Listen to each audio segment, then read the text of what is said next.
as a leader of a team, it's also your responsibility to elevate the rest of the guys. You have to get them emotionally to want to be better. You have to get them to an emotional space where they wake up every morning driven to be the best version of themselves. And in practice, for me, it was a chance to drive them, to challenge them. And this is where you have to know your teammates. Because if it's late, you just had a back-to-back, and we had practice the next day, and you show up, guys don't feel like going through the motions, don't feel like practicing. It's important to know each and every one of them individually, personally, because then you know what nerve to touch. And if practice is more intense and harder than a game 7 will be, then a game 7 will be easy. But if it's not, then that's when teams start folding and capitulating.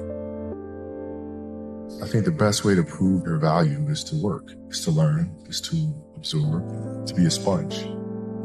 But you always want to outwork your potential. As hard as you believe you can work harder than that. And that's what I tried to do when I first came in the league. But basketball is such a direct competition sport. That competitive nature, the work ethic, and curiosity. Because I asked a lot of questions. I would always sit down and just ask questions about certain games that I studied growing up. What actually happened there? What did you feel there? Why? I always dreamed as a kid that, it was possible to score 80 or 90 or 100. I always just had a dream. Sometimes you lay down in bed and you visualize things. I'd imagine playing for the Lakers, and I would imagine what the uniforms look like. I'd imagine where we'd be playing, and the smell of the arena and all sorts of stuff. And I would see myself, getting hot. So you just keep dreaming and dreaming and dreaming. And before I go to sleep, I'm like at 120 points, And so when you grow up, downloading that into your brain over and over and over. And then, that summer, I made 1,000 shots a day. 1,000. They weren't just shots. It were shots that you saw in that game. They were specific shots. It was coming out of the corner, going to the pinch post, footwork in the post, coming off the screen. It was very specific. So when you download that into your system and you go out in the court and you're just executing things that you've done thousands of times before, and you have that dream, then that becomes possible. Rudy was one of my favorite films growing up. After watching that film, I come to understand if I could work that hard every day, being blessed with the physical tools that I have, what would my career be? And I made a promise to myself from that day that I was going to work that hard every single day so that when I do retire, I have no regrets. And that was the most important thing for me, is to leave no stone unturned, get better every single day. And if I lived that way, then over time, I'd have something that was beautiful. That was my philosophy. It seems like a pretty simple one, but if you live your life to just get better every single day, and do that for 20 years, what do you have? Basketball for me was the most important thing. So everything I saw, whether it was TV shows, whether it was books I read, people I talked to, everything was done to try to learn how to become a better basketball player. Everything. And so when you have that point of view, then literally the world becomes your library to help you to become better at your craft. At 13 years old, I played the longer game because my game wasn't about being better than you at 13. It was to be better than you when the chips are really on the line. So when we played at 13, I would size you up and see what your strengths and weaknesses are. How do you approach the game? Are you silly about it? Are you goofy about it? Are you good at it just because you're bigger and stronger than everybody else? Right? Or is there actually thought and skill that you put into it? Right? And when I'd play to my weaknesses. Because when you're playing summer basketball, there's so many games. So there's not a lot of skill work being done. So when are you going to get better? Right? When you're playing in competition situations, you're only playing to your strengths. Why? Because you want to win. Right? So what I would do, I was work on the things during those games that I was weak at. Left hand, post game, pull up jump shot. Right? So I have a strategy. And so then fast forward to when I'm 17 and my game is completely well-rounded, and that player at 13 that I saw at 13 is still doing the same shit at 17. Now you got a problem. I see a lot of players take vacations with other players that are close friends. It's just to take vacations or just hang out, just to hang out. I never did that. Why not? Why didn't you do that? Well, because when I retire, I didn't want to have to say, I wish I would have done more. I don't want that. What were some of the factors you looked at on how to improve your game season after season? The game itself it's a complicated answer. So there are very tactical things in terms of footwork and geometry of the court. So you're looking at the court and looking at the 45-degree angles that the court is shaped in and how it needs to operate. That's one component to it. So looking at spots on the floor where you can increase your efficiency, right? You can be on the wing, but there's a certain spot on the wing that improves your angle to drive to the basket, right? So that sort of stuff. Footwork of the opposition, looking at the emotion of the opposition, their tendencies, their weaknesses, and all that stuff. Understanding the momentum of the game, how to create momentum shifts, where momentum shifts come from, all this sort of stuff. And then studying outside of that, right? Looking at different industries, looking at conductors, looking at writers, looking at actors and how they get into character, and then how do they keep themselves in that mental space. So looking at different industries, looking at nature itself, and learning from that and how you can incorporate that into the game. Man, it's a lot of studying. What is the conversation like with your wife and kids to say, listen, this is what I'm doing? How did that conversation go? Well, with the kids, it's different. So like the communication with our children is that Pops is working hard. This is the level of attention to detail you need to have in everything you do. So it's setting the example.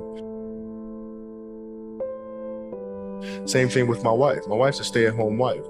It's the hardest job, man. Right? So she works really hard at that. I mean, it's, and so her attention to detail with that as well are examples for our children. And then for my wife, it's, she's as competitive as I am.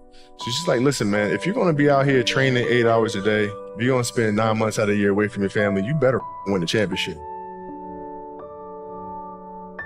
But it's a balancing act. And that's the thing that's important, is understanding that we have to have so much energy.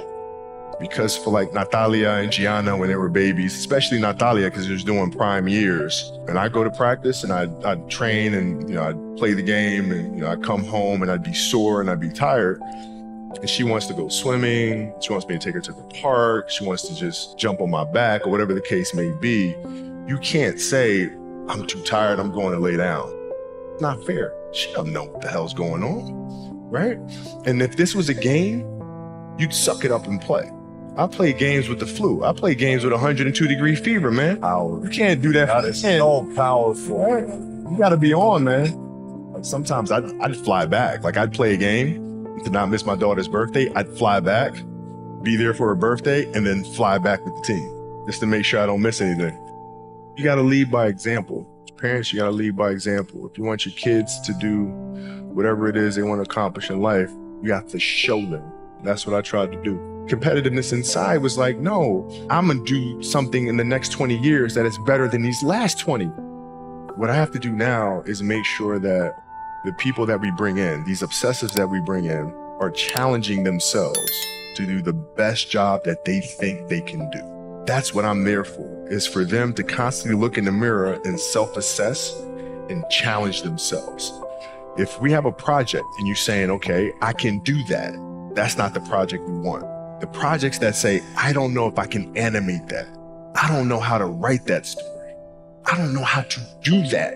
Those are the things we want, because through that curiosity, you'll reach a level that you didn't think was possible. What is your recruiting approach? So if you're sitting down with me, I'm somebody you really want me on the team. What's your approach to recruiting? You want first place, come play with me. You want second place, go somewhere else. Mamba mentality simply means trying to be the best version of yourself. That's what the mentality means. It means every day you're trying to become better. And it's a constant quest. It's an infinite quest. So starting at the age of 2, when I first started playing the game, and on and on and on, I always asked questions. I always tried to get better every single day. At 2, I could dribble a basketball. I could shoot a basketball on the Nerf roof at the house. And I would go to practice with my father. I would observe my father. I'd sit and watch games with him. I just constantly looked for things to learn from. I'm very observant. I think the greatest fear you face is yourself, because we all have dreams, and it's very scary sometimes to accept the dream that you have. And it's scarier still to say, okay, I want that. It's scary because you're afraid that if you put your heart and soul into it and you fail, then how are you going to feel about yourself, right? So being fearless means putting yourself out there and going for it. No matter what, go for it. Not for anybody else, but for yourself. My goal has changed drastically as I got older. It's like as a kid, I said, I want to be the best ever. Right? And now you go through your life and everything you do is trying to be the best ever, be the best ever, be the best ever. And as you get older, you start understanding that those things are very superficial things. Right? And everybody has a different opinion about it. No matter what you do, you win 20 championships, there's always an opinion on who's the best. Everybody has different opinions. And so I started really kind of understanding maybe that's not the important thing. Maybe the important thing is to how do we as a team grow? How do I help my teammates be better? So that was the first change for me. And then as I got older still, it became more about how are you inspiring others, right, to find themselves. That is the ultimate championship. So won 5 championships, that's great. Another team won a championship this year. Team's gonna win a championship next year. Those things come and they go. But what stays is how do you use your passion and use that to inspire somebody else to create their passion? And then how can they pass that on to the next person? That is true success. Dreams, they should be pure. I think a lot of times when we're born into this world, we actually wind up going backwards. And it seems like the more we mature, the more responsible our dreams become. And the more governors we put on ourselves and our ability to dream. So it's not a matter of pushing beyond the limitations or expectations. It's really a matter of protecting your dreams, protecting your imagination. That's really the key. And when you do that, then the world just seems limitless.